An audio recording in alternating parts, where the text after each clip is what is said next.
ఎడతెరిపి లేకుండా కురుస్తున్న వర్షాలతో 2 తెలుగు రాష్ట్రాల్లోని వాగులు, వంకలు పొంగిపొర్లుతున్నాయి. ఎగువ ప్రాంతాలైన మహారాష్ట్ర, ఛత్తీస్గఢ్లో కురుస్తున్న భారీ వర్షాలతో వరద నీరు గోదావరి నదిలోకి చేరుతుంది.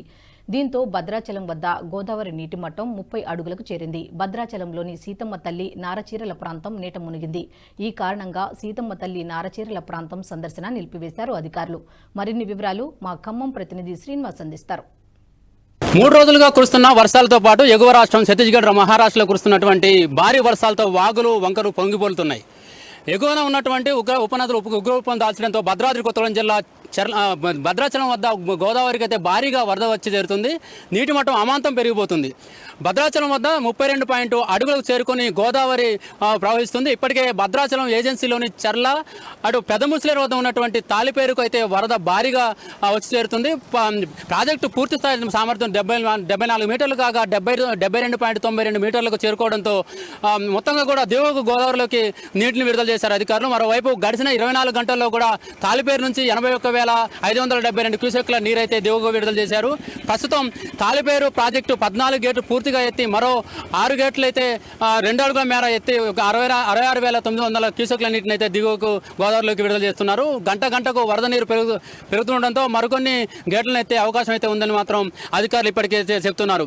ఎగువ ప్రాంతంలో వర్షానికి తోడు అటువైపు భద్రాద్రి జిల్లా వ్యాప్తంగా కూడా గడిచిన 3 రోజుల్లో విస్తారంగా వర్షాలతో గోదావరి ప్రవాహం పెరుగుతూ వస్తుంది. మరోవైపు అంతకంతకు ప్రవాహం వేగంతో గోదావరి పోలవరం వద్ద వైపు పరుగులైతే పెడుతుంది.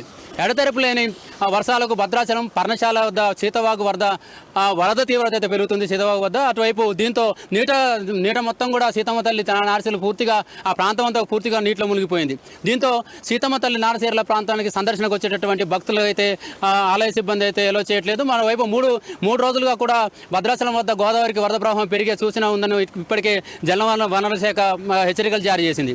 దీంతో 41 అడుగులు చేరే అవకాశం ఉందని మాత్రం కేంద్ర జలవనరుల శాఖ అంచనా వేస్తుంది. ఈ క్రమంలో భారీ వర్షాలతో పాటు మొత్తం వర్షాల నేపథ్యంలో భద్రాద్రి కొత్తగూడెం జిల్లా యంత్రాంగం మొత్తం కూడా అప్రమత్తమైంది.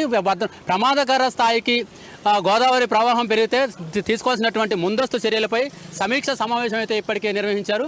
దగ్గరుండి వరద తీవ్రతను ప్రయోగిస్తున్నారు జిల్లా కలెక్టర్. అటవే భద్రాచలం వద్ద ప్రవాహం 43 అడుగులకు చేరితే మొదటి ప్రమాద హెచ్చరిక, మరో 5 అడుగులకు అంటే మొత్తంగా 48 అడుగులకు చేరితే కనుక రెండవ ప్రమాద హెచ్చరిక అయితే జారీ చేస్తారు. మరోవైపు 53 అడుగులకు చేరితే మూడవ ప్రమాద హెచ్చరిక అయితే జారీ చేస్తారు. జిల్లాలోని పినపాక నియోజకవర్గం అటువైపు రాష్ట్ర వ్యాప్తంగా కూడా 2 రోజులుగా కురుస్తున్నటువంటి ఎడతెరపు లేని వర్షం వాగులు, వంకలు పొంగిపోలుతున్నాయి. తుమ్మల చెరువు, పేరంటాల చెరువు, పెద్ద చెరువుకు భారీగా అయితే వర్షం నీరుతో జలకాలను సంతరించుకున్నాయి.